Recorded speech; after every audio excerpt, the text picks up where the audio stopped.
O presidente, eu acho, na época, Paulo Maracá, já tinha assinado um monte de liberação de vários atletas que eram atletas promissores.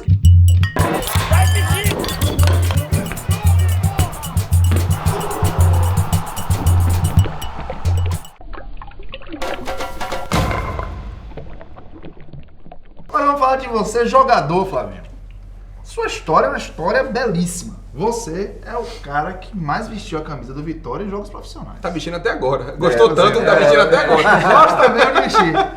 Conta pra gente, assim, um pouco dessas suas histórias como jogador. E eu vou começar com a seguinte pergunta. Você era da divisão de base do Bahia, fez um jogo profissional pelo Bahia. E de repente foi Vitória. 16 anos, né? Como é que é isso? Conta aí pra gente. Como é que você saiu do Bahia e foi parar no eu Vitória? comecei no Bahia, na divisão de base do Bahia.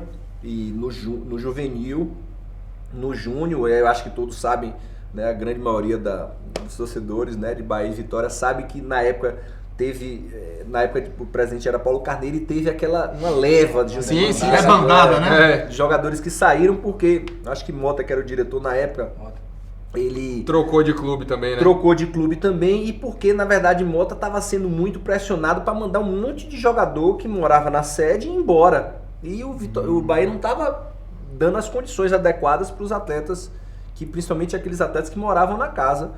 E tinha que mandar um monte embora, a Mota começou a botar todo mundo. Então, na verdade, o presidente, eu acho, na época, Paulo Maracá, já tinha assinado um monte de liberação de vários atletas que eram atletas promissores, que poderiam... Tinha Bebeto Campos, Bebeto Campos, Juliano, Rodrigo lateral direito, Rodrigo Chagas, Emerson. Eu acho que Emerson nem chegou a sair, eu acho que Emerson ficou no Bahia. Depois que aí ele foi pro Vitória, só que não foi nessa leva. Inclusive, depois na justiça, o Bahia terminou ganhando essa causa na justiça e eu fiquei nesse meio aí, porque o que é que aconteceu? O atleta que estava vinculado à Vitória, eu continuei vinculado à Vitória, mas em caso de venda, 50% iria pro Vitória, 50% iria pro Bahia. E foi o que aconteceu. Já era um mecanismo de solidariedade. Eu saí, que na verdade eu ia pro Flamengo, eu terminei sendo 50% de cada, né?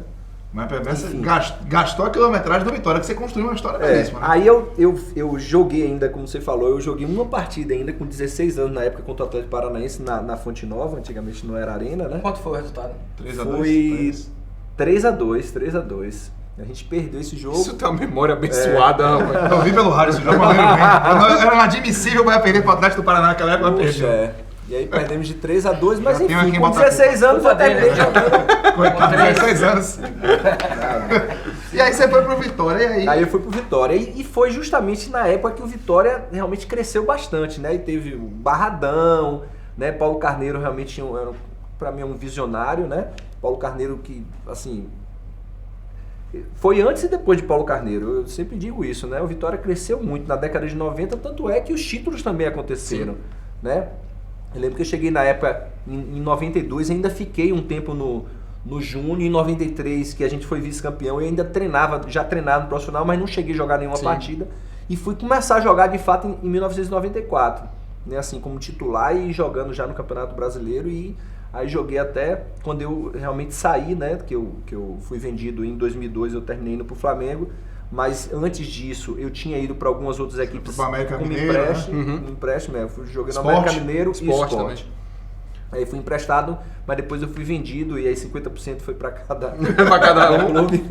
E aí foi quando eu fui pro Flamengo. E ele com 20 anos, ele não vai ter a maturidade de um jogador que chega com um salário muito maior, com 27, 28, com 30 anos de idade, com a experiência que tem.